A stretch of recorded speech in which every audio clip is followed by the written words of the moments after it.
Здравейте, земляни, Господ мъдрост да ви дава. Искам да си поговорим малко, да ви обясня какво означава мъж. Значи мъж означава, когато каже да, да бъде да, когато каже не, да бъде не. Тоест, да си държи на думата и да не лъже, да не двуличничи, да не прелюбодейства и така нататък. Понеже не знам дали сте ме разбрали правилно, затова ще ви посъветвам да погледате малко филми, уестърни или там екшени от 80-те и 90-те години. Тогава мъжете и жените не бяха равни още. Даже не бяха мъжете подчинени на жените. Защото сега в момента ме нападат лесбийки, балерини, които аз добронамерено съм ги черпил и така нататък.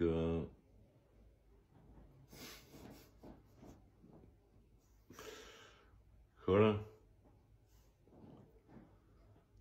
започнете да мислите. Вие познавате ли мъж, който като каже да е да и когато каже не е не? Говоря за мъж, освен мене, нали? Защото аз такива мъже не познавам. Познавам само двулични. Такива, когато имат интерес от тебе, ти се усмихва зад гърба ти, забиват нож и викат, то е такова. Аз съм човека, вика, мани го то. А пред тебе, той е еди къв си. Да обясна на хората. На Запад, Германия, Англия, като почерпиш някой мъж, той в следващия момент те черпи тебе. Такова нещо тук в България не виждам. Тук като почерпиш някой, примерно вземеш една-две бутилки алкохол, той иска да прекрати отношенията си с тебе, за да не му пиеш от неговия алкохол, където си го почерпил вече.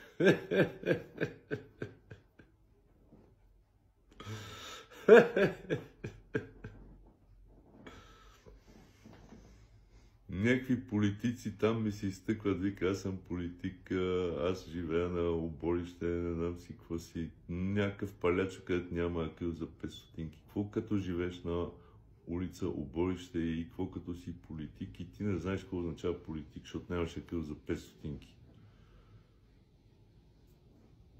Когато издигате на пиедестал такива палячовци,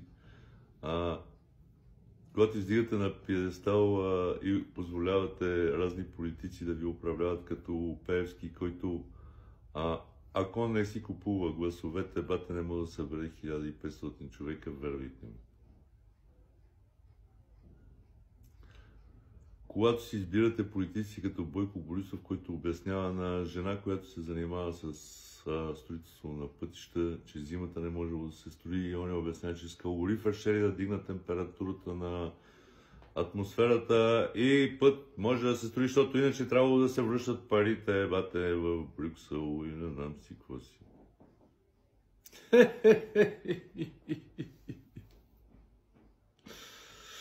Хора, файнете се стегнете малко и се дръжте като мъже. И искам да кажа на мъжете следното нещо. Когато почнете да перете, да чистите и готвите заедно с жена ви, защото вие сте равни и да се съобразявате с нейните прищевки и вате, вие вече не сте мъже и сте педераси. Когато отидете да работите в телефонна компания и ви кажат, че трябва да лъжете и да мамите клиентите си, за да работите, вие вече сте педераси.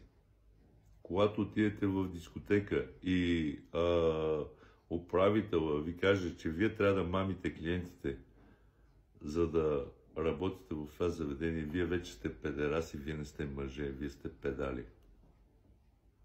Да.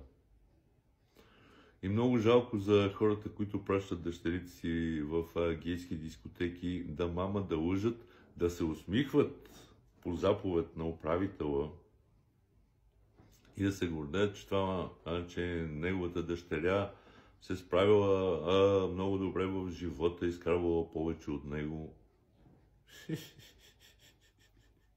Искам да ви кажа, всеки един такъв човек, където започне да работи някъде, за да мами клиентите си по заповед на шефа, Вярвайте ми, че той съвсем скоро ще си получи своята награда от Всевишния. Господ не обича прелюбодейците, не обича лъжците, не обича какво беше там? Сребролюбците. По-добре е един човек да е беден, отколкото да си продаде душата на дявола и за пари да мами, да лъже, да прелюбодейства, да си продава вагината, газа и така нататък. Надявам се да ме разбирате какво ви говоря, но вие живеете в един свят на измама. И майстор като дойде вкъщи, той иска да ви измами и всеки иска да ви измами.